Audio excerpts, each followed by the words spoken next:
निज स्वरूप को परम रस जामे भरो अपार।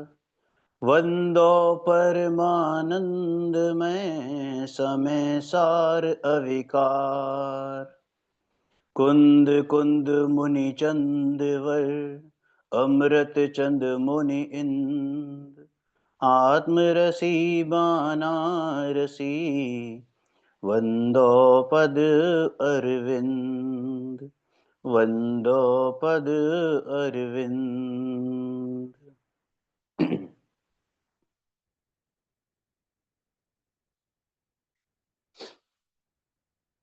पंडित प्रवर बनारसी दास जी द्वारा रचित ये कालजयी रचना नाटक समय सार का स्वाध्याय हमारा चल रहा है, और जिसमें हमने अजीव द्वार में कल छंद नंबर 4 तक कर लिया था, जिसमें हमने चेतन के गुण सारे चेतन रूप हैं और चेतन के इतर यानी चेतन के अलावा जितने भी गुण हैं वो सारे के सारे पुद्गल के परिणाम है, माने अचेतन है। ये हमने देखा था।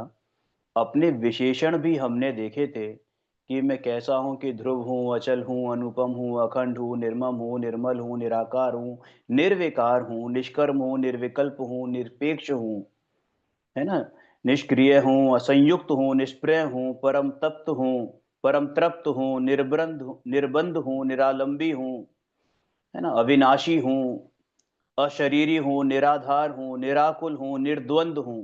तो ये तमाम हमने विशेषण किसके, अपने देखे थे, उनका विश्लेषण भी किया था। अब आगे जो बात पंडित जी साहब कहना चाहते हैं वो ये कहना चाहते हैं कि किस तरह से अपने स्वरूप को प्राप्त किया जाए। क्योंकि सबसे बड़ा जो प्रश्न है, यक्ष प्रश्न हम सबके सामने खड़ा होता है कि अपने स्वरूप की प्राप्ति कैसे हो सकती है। हम स्वाध्याय करते हैं, हम उपदेश सुनते हैं, प्रवचन सुनते हैं, है ना, और मंदिर भी जाते हैं, पूजन भी करते हैं, भक्ति भी करते हैं, लेकिन क्या करें कि हमें हमारे स्वरूप की प्राप्ति हो। तो इस बात का जवाब पंडित जी साहब छंद नंबर 5, अजीब द्वार के छंद नंबर 5 में दे रहे हैं। छंद पढ़ते हैं, इसके बाद आगे बढ़ेंगे। मूल आत्मख्याति टीका में ये जो छंद नंबर 5 है ये कलश नंबर 4 हो जाता है। ठीक है, सीधे छंद पर आते हैं। देखिए, धीरे धीरे पढ़ेंगे रस लेते हुए। जब चेतन संभार निज पुरुष, निरखे निज द्रग सो निज मर्म। जब चेतन संभार निज पौरुष, निरखे निज द्रग सो निज मर्म। तब सुख रूप विमल अविनाशिक, जाने जगत शिरोमणि धर्म। अनुभव को कर शुद्ध चेतन को, रमे स्वभाव व में सब कर्म। इहि विध सदे मुक्ति को मार्ग, अरु समीप आवे शिव शर्म। अरु समीप आवे शिव शर्म। क्या कहते हैं? जब चेतन संभारे निज पौरुष, जब चेतन संभारे निज पौरुष, निरखे निज द्रग सो निज मर्म। तब सुख रूप विमल अविनाशिक, जाने जगत शिरोमणि धर्म। अनुभव को, अनुभव करे शुद्ध चेतन को, रमे स्वभाव वमे सब कर्म। यही विध सदे मुक्ति को मार्ग, अरु समीप आवे शिव मर्म। जब चेतन संभार निज पौरुष, माने क्या, कि जब आत्मा अपने आत्मिक बल को संभाल कर। निज पौरुष माने आत्मिक बल, अपना स्वयं का बल। अब बल मतलब ये ताकत, ये तो शरीर की ताकत है। अपना आत्मिक बल माने अपना पुरुषार्थ, अपना वीर्य, उसको संभाल कर अपने ज्ञानमयी नेत्रों से अपना रूप निहारता है, माने अपनी ही ओर दृष्टि करता है, अपने स्व सन्मुखता का पुरुषार्थ करके अपनी ओर दृष्टि करता है, माने निरखो अंग अंग इस जिनवर की। जो अंदर दे देवालय में विराजमान भगवान आत्मा है, उसको, उसके अंग अंग को, प्रत्येक प्रदेश प्रदेश को निहारता है। हालांकि छद्मस्त अवस्था में ये प्रदेश डायरेक्टली दिखने में नहीं आते, जानने में नहीं आते, है ना। ये तो हमें सिर्फ अनुमान ज्ञान से मालूम पड़ता है। अनंत गुण भी जानने में नहीं आते, अनंत गुण अखंड भाव से जानने में आते हैं। गुण अनंत हैं तो एक एक गुण जानने में नहीं आता। समझ में आ गई। एकमात्र ज्ञान के द्वारा, अनुमान ज्ञान के द्वारा हम ये जान पाते हैं कि हाँ भाई मेरे में अनंत गुण है, अखंड रूप से विद्यमान है। ठीक है। तो अखंड रूप से उसका अनुभव होता है। कैसे होता है? कि जब अपने पुरुषार्थ को, जहां मेरी रुचि होती है वहां मैं जब पुरुषार्थ करता हूं, रुचि अनुयायी वीर्य होता है ना, यानी जिस तरफ रुचि होती है पुरुषार्थ भी उसी डायरेक्शन में चलता है। तो सबसे पहले अपने भगवान आत्मा की रुचि करके, उसकी महिमा करके उस तरफ आने का पुरुषार्थ, स्व सन्मुखता का पुरुषार्थ जो जीव करता है, और अपने उन ज्ञानमयी नेत्रों से, उस ज्ञानमयी नेत्रों से माने ज्ञान से, ज्ञान को ज्ञान के द्वारा ही देखता है, तब क्या होता है कि तब ये सुख स्वरूप, विकारों से रहित, निर्मल, अविनाशी, लोक के शिरोमणि धर्म को जानता है। लोक के शिरोमणि माने परम धर्म को जानता है। भाई, सम्यक दर्शन, सम्यक ज्ञान, सम्यक चारित्र, इसकी शुरुआत होती है, यानी मोक्ष मार्ग की शुरुआत होती है, माने धर्म का प्रारंभ होता है, और वही धर्म परम धर्म है। क्या है? परम धर्म है। कैसा है? कि सुख स्वरूप है। ये लोक में रुपया पैसा, घर मकान दुकान, परिवार, बीवी बच्चे, माँ बाप, दोस्त यार, जॉब, बिजनेस, ये सब, इनमें कुछ भी धर्म नहीं है। ये शरीर में धर्म नहीं है, ये शरीर की संभार में धर्म नहीं है, ये बाहर के मान सम्मान में धर्म नहीं है। अरे मान और अपमान में धर्म नहीं है, ये क्रोध मान माया लोभ में धर्म नहीं है, ये पांच पापों में धर्म नहीं है, सब तो व्यसनों में धर्म नहीं है। यहां तक कि क्या कहें कि अपने स्वरूप को जो छोड़ता है और बाहर विचरता है, माने भक्ति पूजन ये करता है, उसमें भी धर्म नहीं है। समझ में आया? क्या कहते हैं कि जब आत्मा, यानी जब चेतन संभारे निज पौरुष, यानी जब आत्मा अपने आत्मिक बल को संभाल कर निरखे निज दृग सो निज मर्म, यानी अपने अपने मर्म, मर्म का मतलब क्या? अपने रूप को, निज दृग सो यानी अपनी ही निज दृष्टि से, निज दृष्टि कौन सी है? ज्ञान दृष्टि, ज्ञान नेत्रों से निरखता है। तब क्या होता है कि तब सुख रूप विमल अविनाशिक जाने जगत शिरोमणि मर्म धर्म, अपने ज्ञानमय नेत्रों से अपना रूप निहारता है, तब सुख स्वरूप, विकारों से रहित, अविनाशी, लोक के शिरोमणि धर्म को जानता है। क्या जानता है? लोक के शिरोमणि धर्म को जानता है ना। अनुभव करे शुद्ध चैतन्य को, और शुद्ध चेतन स्वरूप भगवान आत्मा का अनुभव करता है, माने शुद्धोपयोग वर्तता है, अपने स्वभाव में ही रमता है, जमता है, समा जाता है। वमे सब कर्म, वमन का मतलब होता है निकाल देना, और सारे कर्मों को क्षय कर देता है, कर्म का वमन अर्थात विनाश करता है। इस विधि यही विधि सधे मुक्ति को मार्ग, इस प्रकार मोक्ष का मार्ग सधता है और मोक्ष रूपी सुख समीप आता है। समझ में आया? एक बार इसको एक फ्लो में पढ़ते हैं, फिर इसका विशेषार्थ करेंगे। जब आत्मा अपने आत्मिक बल को संभाल कर अपने ज्ञानमय नेत्रों से अपना रूप निहारता है, तब सुख स्वरूप विकारों से रहित निर्मल अविनाशी, विकारों से रहित यानी राग द्वेष से रहित, मोह राग द्वेष से रहित निर्मल अविनाशी, अविनाशी माने एक बार अब हो गया ना, अब इसका नाश होने वाला नहीं है। ठीक है ना? ऐसा अतीन्द्रिय सुख, ऐसा सुख जो अब अविनाशी सुख है, अविनाशी लोक के शिरोमणि धर्म को जानता है। और वो कौन है? कि वो ऐसा धर्म है जो लोक का शिरोमणि है, यानी लोक का सिरमौर है, यानी परम धर्म है। समझ में आया? कैसा धर्म है? परम धर्म है, अविनाशी धर्म है। और वो क्या करते हैं कि वो शुद्ध चेतन रूप भगवान आत्मा का अनुभव करता है, स्वभाव में रमता है, कर्म का वमन यानी विनाश करता है। इस प्रकार मोक्ष का मार्ग सधता है और तब मोक्ष रूपी सुख समीप आता है। समझ में आ गई बात? अब देखो विशेषार्थ पढ़ते हैं।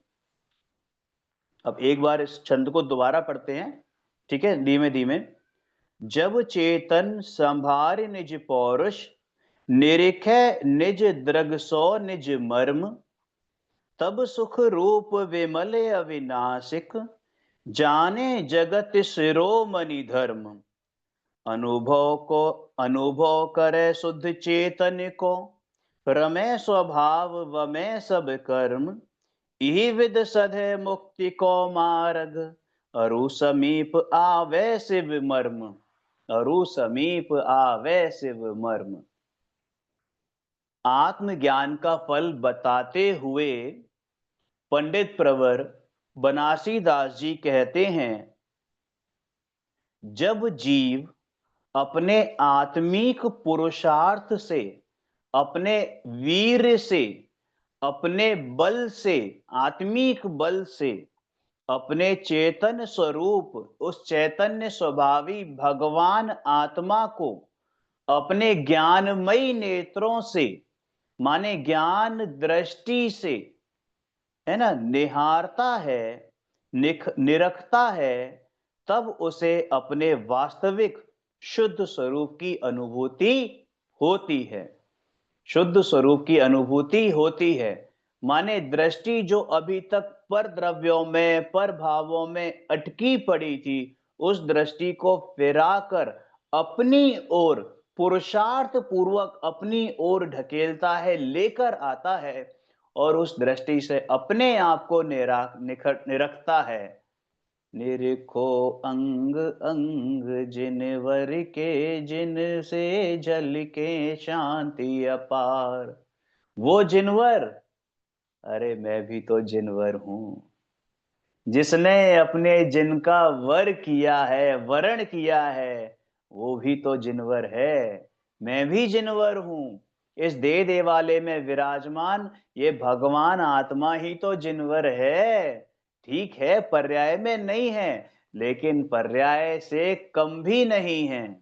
समझ में आया? अरे जब ये दृष्टि अपनी तरफ फिरेगी तो पर्याय में भी वो जिनवरपना प्रकट होगा। समझ में आया? आत्मज्ञान का फल बताते हुए बनासीदास जी कहते हैं कि जब जीव अपने आत्मिक पुरुषार्थ से अपने चैतन्य स्वरूप भगवान आत्मा को अपने ज्ञानमयी नेत्रों से निरखता है, तब उसे अपने वास्तविक स्वरूप की अनुभूति होती है। और यह कहकर वो बहुत क्लियर कट बताते हैं कि आत्मानुभूति में, देखो कड़वी बात बोलने जा रहे हैं, कि आत्मानुभूति में वो जिन प्रतिमा की भक्ति, शास्त्र ज्ञान, दया, दान, पूजन ये कार्यकारी नहीं है, क्योंकि अनुभूति निर्विकल्प होती है। और तो और वो अनुभूति में आत्म संबंधी विकल्प भी नहीं होते, वो भी कार्यकारी नहीं है, क्योंकि जब तक ये आत्म संबंधी विकल्प होंगे, जब तक ये पर्याय दृष्टि होगी, तब तक आत्मानुभूति हो नहीं सकती। समझ में आया? हालांकि ये शास्त्र ज्ञान स्वाध्याय जिन प्रतिमा के प्रति श्रद्धान, उनके प्रति उनकी भक्ति, ये निमित्त अवश्य हैं, निमित्त हैं में कोई गुरेज नहीं है, कोई दो राय नहीं है, लेकिन वो उपादान कारण नहीं है। निमित्त भी तभी होते हैं जब उपादान जागृत होता है। जब तेरे अंदर का पुरुषार्थ तेरी तरफ लगता है तो वो निमित्त पैदा होते ही होते हैं। भाई तेरे हाथ में तो एकमात्र पुरुषार्थ करना है। क्या करना है? पुरुषार्थ करना है। आत्मानुभूति में शास्त्र ज्ञान तो निमित्त मात्र हैं, वास्तव में तो स्वयं का ज्ञान ही कार्यकारी है। अर्थात जब तक जीव स्वयं से पुरुषार्थ नहीं करेगा, तब तक लक्ष्य की प्राप्ति नहीं होगी। और जब जीव स्वयं से पुरुषार्थ नहीं करेगा, तो ये निमित्त भी निमित्त होने के बावजूद, उपस्थित होने के बावजूद भी निमित्त नहीं कहे जाएंगे। मारीची के मोक्ष जाने में, मतलब उसके सम्यक दर्शन में, जब सिंह की पर्याय में उसको फाइनली सम्यक दर्शन, फाइनली से मतलब अकाट्य, अब उसके बाद वो टूटने वाला नहीं है, ऐसा सम्यक दर्शन जब हुआ, तो उससे पहले जब मारीच की पर्याय में था, तो क्या उसके सम्यक दर्शन में वो निमित्त थे कौन? भगवान आदिनाथ का समव शरण या उनकी वाणी निमित्त थी क्या? कि नहीं निमित्त थी, बल्कि वो उसकी तो उल्टी उल्टी बुद्धि हो गई ये सुनकर, वो तो उल्टा निमित्त पड़ गया। तो इसलिए निमित्त कार्यकारी नहीं है, निमित्त से कार्य नहीं होता, ये बात गठरी बांध लीजिए। निमित्त से कार्य नहीं होता है। कोई कहे कि साहब मैंने रोटी बनाई, कोई कहे कि मैंने पैसा कमाया, कोई कहे कि मैं अपने परिवार की देखभाल करता हूं, ये सिर्फ और सिर्फ कर्ता बुद्धि है जो इस भव संसार का कारण है, इस संसार समुद्र का कारण है, और कोई कारण नहीं है। समझ में आया? जब तक उपादान नहीं होता तत्समय की योग्यता, देखो किसी भी कार्य के होने में तीन, एक समय में तीन कारण होते हैं। पहला कारण त्रिकाली उपादान, यानी जो वो है। दूसरा कारण तत्समय की योग्यता, यानी क्षणिक उपादान जिसको कहते हैं, तत्समय की योग्यता यानी उस पर्याय की योग्यता। और तीसरा कारण है अनंतर पूर्व क्षणवर्ती पर्याय। ये तीन कारण एक साथ घटित होते हैं तब जाके कार्य होता है। और ये सारे अंतरंग कारण है, बहिरंग कारण नहीं है। इसमें निमित्त कोई नहीं इंक्लूड किया, वो तो पांच समवाय में आप अलग से लगा लेना, उसकी बात ही नहीं है। समझ में आया ना? जब कार्य होना होता है तो निमित्त वैसा बनेगा ही बनेगा। कोई भी कार्य पांच समवायों के बिना नहीं होगा, लेकिन वो पांच समवाय भी पांच समवाय तभी कहे जाएंगे जब कार्य होगा। समझ में आएगी ना बात? जब तक जीव स्वयं से पुरुषार्थ नहीं करेगा, तब तक लक्ष्य की प्राप्ति नहीं होगी।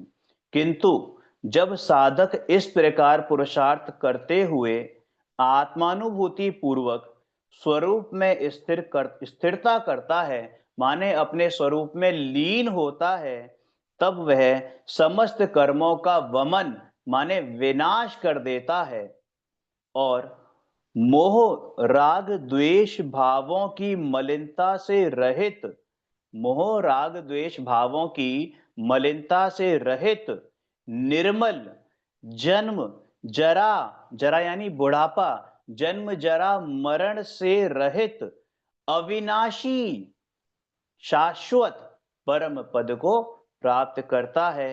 इस परम पद को प्राप्त कर रहा है, माने कि मोक्ष को प्राप्त करता है, लेकिन अभी मोक्ष की प्राप्ति में समय है, तो मोक्ष मार्ग को प्राप्त करता है, ये भी आप कह सकते हैं। इस प्रकार से साधना करने पर ही, देखिए भाई अब बात बात आ गई कि वो मोक्ष मार्ग की ही यहाँ पर बात चल रही है, क्योंकि मोक्ष मार्ग पर चलता हुआ जीव ही मुक्ति सुंदरी का वर्ण करता है। यानी कि भाई उस मुक्ति सुंदरी से सगाई हो जाती है, शादी तो होती रहेगी, हो ही जाएगी।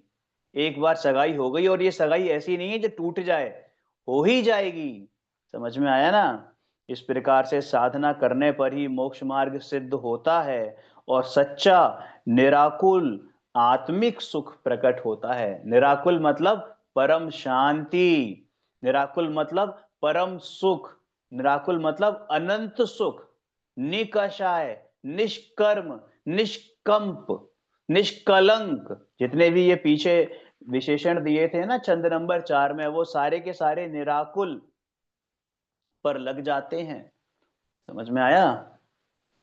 निराकुलता का दूसरा नाम सुख, निराकुलता का दूसरा नाम निकषाय परिणाम, निराकुलता का दूसरा नाम निष्कर्म, निष्कलंक, निष्कंप। क्लियर है? अब छंद नंबर 6 पढ़ते हैं, जो कि मूल आत्मख्याति टीका में कलश नंबर 5 हो जाता है। छंद नंबर 6।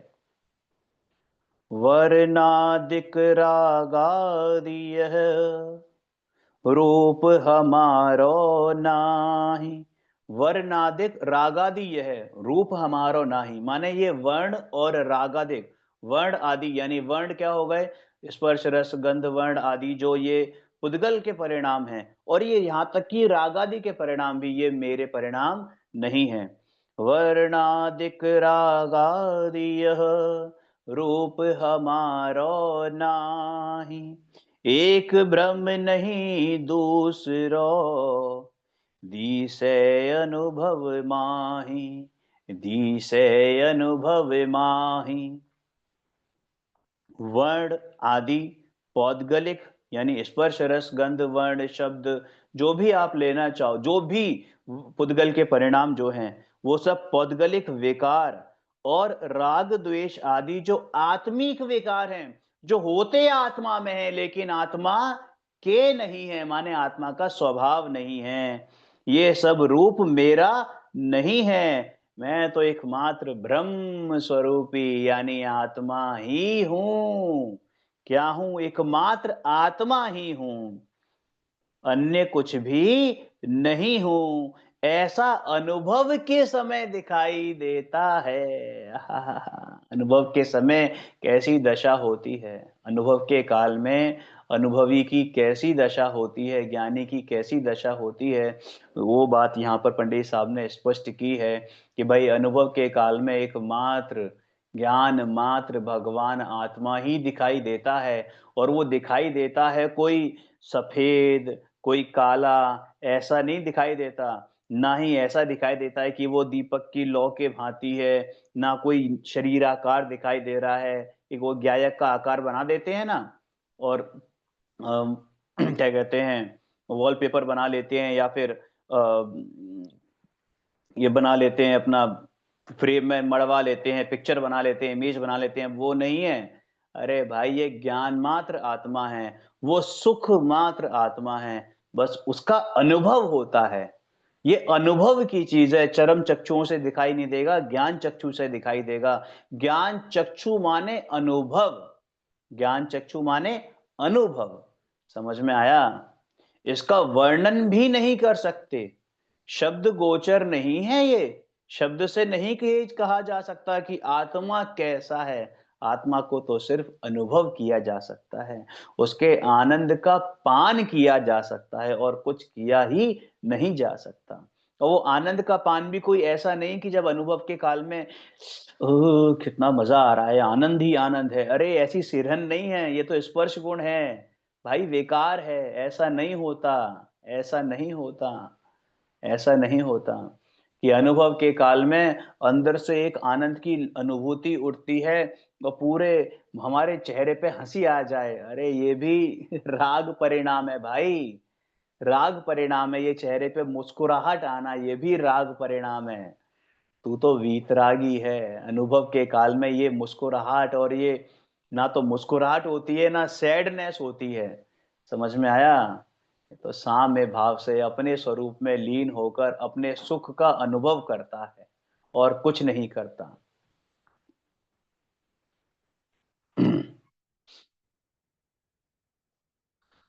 आत्मा और पुद्गल में भिन्नता बताते हुए बनासीदास जी कहते हैं कि ये वर्ण आदि अर्थात स्पर्श, रस, गंध, वर्ण तथा शरीर आदि जड़ पदार्थ, ये सब पौद्गलिक परिणाम और मोह, राग, द्वेष, क्रोध, मान, माया, लोभ, पांच पाप, सात व्यसन, जितने भी ये कार्य हैं, ये सब कैसे विकारी भाव हैं, ये विभाव भाव हैं, ये मेरे चेतन स्वभाव में नहीं है, मेरा स्वरूप नहीं है, आत्म स्वरूप नहीं है।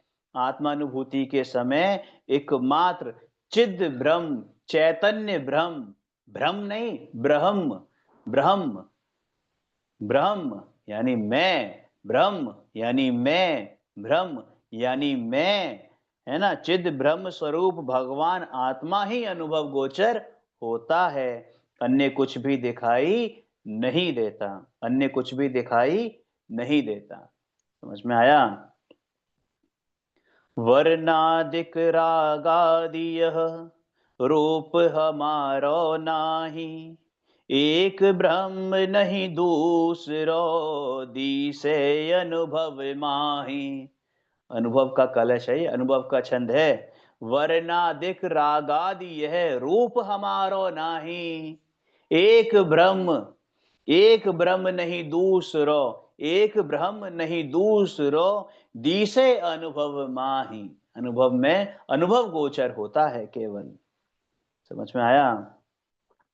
अब छंद नंबर 7 पढ़ते हैं, जो मूल आत्मख्याति टीका में कलश नंबर 6 हो जाता है। ये बात हो रही है उसमें अजीव अधिकार में, अजीव अधिकार में कलश नंबर 6 है ना, वैसे नहीं है। वहां तो एक दो करके सारे दे रखे कंटिन्यूटी में, तो उसमें आप मैच कर लीजिएगा कि अजीब अधिकार में कलश नंबर 6 कौन सा है। वैसे बता दूं आपको, 32 पहले कलश में, पहले 32 कलश पहले अधिकार में माने पूर्व रंग में है। अजीब अधिकार में कितने हो गए? ये 6 हो गया, तो ये 38वां कलश है। कौन सा है? 38वां कलश।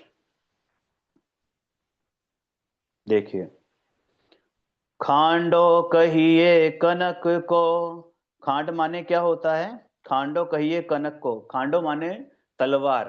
खांडो कहिए कनक को, कनक म्यान संयोग, न्यारो निरखत म्यान सो, लोह कहें सब लोग।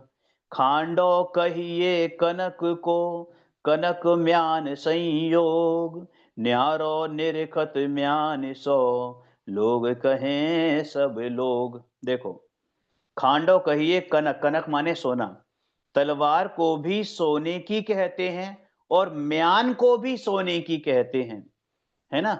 म्यान भी सोने की है, तलवार भी सोने की है। सोने की म्यान के संयोग से तलवार को, सोने की तलवार को सोने की म्यान के संयोग से भिन्न देखने पर, यानी म्यान से भिन्न देखने पर सभी लोग उसे लोहा ही कहते हैं। देखो, जो योद्धा होते हैं रणभूमि में, है ना, रणवीर जो होते हैं, वो अपनी तलवार को, सोने की तलवार है वो बाहर रखते हैं, और जो म्यान है वो भी सोने की है, वो कमर पे बांधते हैं। तो भाई, जब उस म्यान में सोने की तलवार नहीं होती ना, तो वो म्यान भी लोहे की समान होती है, उसका कोई मोल नहीं होता। म्यान का मोल तभी तक है जब उस म्यान में वो सोने की तलवार है, माने भले ही लोहे की तलवार हो, अगर उस म्यान में वो तलवार है तो ही उस म्यान का मोल है, अदरवाइज उस म्यान का मोल है ही नहीं। वरना म्यान, तलवार के बिना वो म्यान लोहे समान है, यहां बता रहे हैं। समझ में आया? क्या समझ में आया कि भाई ये दे वाले में जो विराजमान भगवान आत्मा है, इसके बिना ये देह पुद्गल ही है, वास्तव में पुद्गल ही है, वास्तव में पुद्गल ही है। देह के साथ क्या और वो जीव के साथ क्या और अजीव के साथ क्या, लेकिन जीव के साथ इसकी वैल्यू हो जाती है, जीव के साथ इसकी वैल्यू है। अदरवाइज तो ये बॉडी को ले जाओ, बॉडी को ले आओ, बॉडी को जला दो, बॉडी को दफना दो, क्या है ये? बॉडी ही रह गई, पुद्गल ही रह गया। समझ में आया?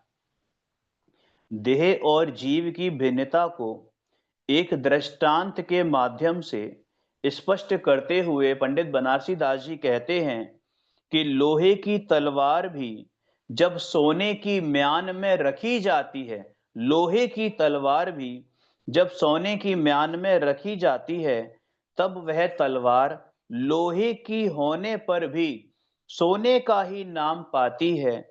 लेकिन जैसे ही तलवार को म्यान से अलग रखते हैं, अलग करते हैं, तो लोग उस सोने की म्यान को, है ना, लोग उसे लोहे की ही कहते हैं।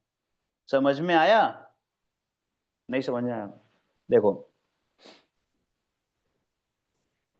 इसको थोड़ा सा और समझते हैं। जो तलवार है, जो मेरे अभी थोड़ी देर पहले वो सोने का निकल गया, वो सोने की नहीं, लोहे की तलवार है।